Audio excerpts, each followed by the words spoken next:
বেআইনিভাবে সরকারি জলাশয়ে মাটি ভরাট করে দখলের অভিযোগ উঠল। ভূমি সংস্কার দপ্তরে লিখিত অভিযোগ করেছে গ্রামবাসীরা। গোটা ঘটনায় ব্যাপক চাঞ্চল্য ছড়িয়েছে মালদার চাঁচল 2 নম্বর ব্লকের ভাকরি গ্রাম পঞ্চায়েতের নেহালপুরে। রাস্তার ধারে সরকারি জায়গায় মাটি ভরাট করা হচ্ছে।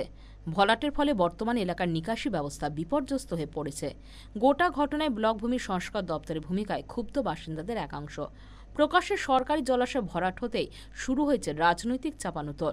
নেহালপুর এলাকায় একসময় নিকাশির জন্য একটি জলাশয় ছিল, সেটির পর্যবেক্ষণের দায়িত্বে রয়েছে পঞ্চায়েত। কিন্তু অভিযোগ, একটি পরিবার তাদের রায়তি জমির পাশাপাশি সরকারি জলাশয়টি ভরাট করে নিচ্ছে। ট্রাক্টরে করে মাটি এনে সেই ডোবাটি ভরাট করা হচ্ছে। ভরাটের পাশাপাশি ঘর করে দখল করারও অভিযোগ উঠেছে। গোটা ঘটনায় ক্ষুব্ধ বাসিন্দারা। এই মর্মে সরকারি জমি বাঁচাতে প্রশাসনের কাছে লিখিত অভিযোগ দায়ের করেছেন গ্রামবাসী। যদিও ভরাট ও দখলের অভিযোগ উড়িয়ে পাল্টা নিজেদের জমি বলে দাবি ওই পরিবারটির। অন্যদিকে চাঁচল 2 নম্বর ব্লকের ভূমি ও ভূমি সংস্কার আধিকারিক বলেন, সেখানে রায়তি জমির সামনে একটি সরকারি জলাশয় রয়েছে, সেটি ভরাট যাতে না হয় সতর্ক করা হয়েছে।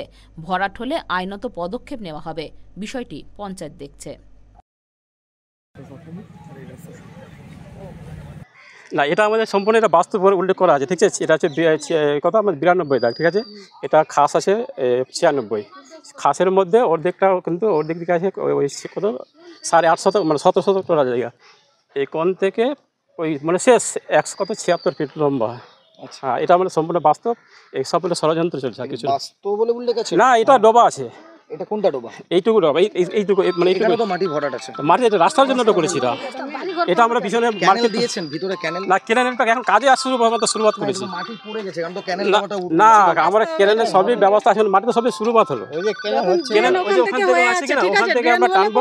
পারমিশন নেওয়া হয়েছে। পারমিশন আমি বিলার সাহেব বলেছিলাম যে ঠিক আছে তোমরা কাজ করো, পিছনে নিজের মাল জায়গা ভরো, রাস্তার জন্য সামনে ভরে নিবা। এই তো ব্যাপার, আর কিছু না। কোনো পারমিশন নেওয়ার কোনো ব্যাপার না, ক্যানেল লাগানোর কোনো ব্যাপার না। না বলেছে বিলারা বলেছে যে এক কাজ করো, সামনে বোমা যখন মাটি পাশে যেন বোমা করে নিবা। ডোবা এটা সে খাস আছে, এটা ডোবাটা। আমার কাছ থেকে তো সেরকমভাবে কোনো পারমিশন নেয়নি। মানে মৌখিকভাবে বলেছিল যে আমাদের যাতায়াতের অসুবিধা হচ্ছে, তো আমরা মানে আমি বলেছিলাম যাতে যাতায়াতের জন্য সুবিধার জন্য মানুষের যে একটা পরিবারের জন্য না যেতে পারে এরকম তো হবে না। একটা পরিবারের জন্য যাতায়াত তো কেউ বন্ধ করতে পারে না।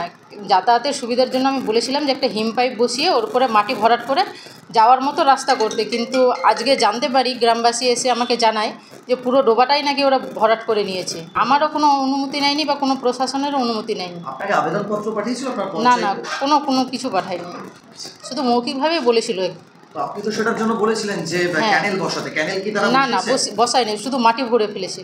সেটা নিয়ে মানে উপরে প্রশাসন বা বিডিও সাহেব, বিএলও সাহেব সবাইকে নিয়ে মানে বসে করতে হবে, সমাধান করতে হবে যেটা কি করে করা যায় বা কেন হলো। নেহারপুর গ্রামে আর বিল ভরাটের কাজ চলছে জোর কদমে।